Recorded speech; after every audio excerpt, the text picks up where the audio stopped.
Hi there. In a previous video, I mentioned that I undertook the Alt MBA by Seth Godin last year.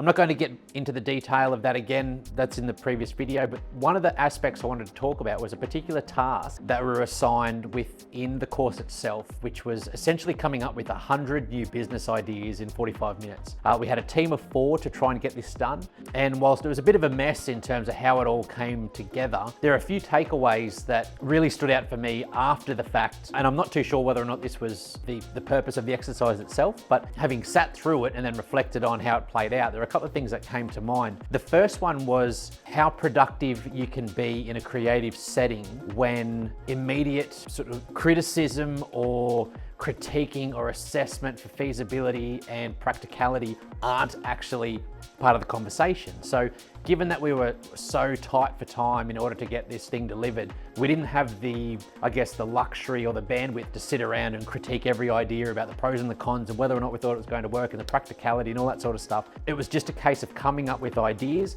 that weren't completely ridiculous and getting them down on paper and then moving on to the next one. And so that in itself was a good exercise, and just letting creativity come out without concern or without the need to almost validate your idea. It was more of a case of turning the filter off, releasing the handbrake and just getting stuff out there and then deal with the consequences later. The other part of it that we found really interesting was that the first, say, 10, 15, 20 ideas were kind of not particularly creative. They were almost dovetailing off existing ideas. But then as we started to build momentum and almost find freedom in the exercise, we found that some of our ideas, were probably idiotic to be fair, but there are a few in there that had real merit. Now, again, I'm not going to get into the detail of what some of those ideas were, because I know that some of my colleagues are working on some of those ideas as this video gets put into production, and I certainly don't want to burn them before it gets released. But what we found was that the last 20 or 25 ideas that we're having, even if they weren't necessarily practical or feasible to go to market with, there was enough merit in the idea that parts of those ideas could be utilized in other projects that we either had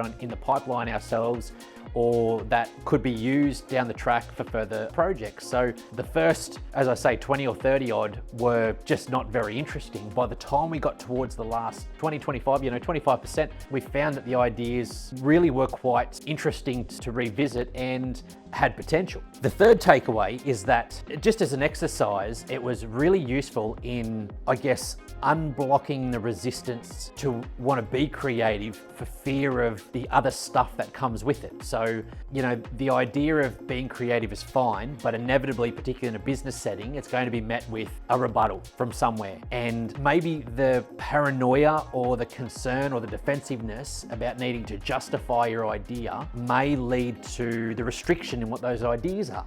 And so to undertake an exercise like this, where it's just hammer time for good ideas and the consequences are irrelevant, what we found was that it was a really useful way to just unblock the creative process and just dump it and then deal with the consequences later, even if there was only realistically 3, 4, 7 decent ideas out of 100. That's still a pretty good result when we're talking about brand new concepts that don't exist. Thank you for watching. Keep an eye on our social media channels for more marketing tips and observations.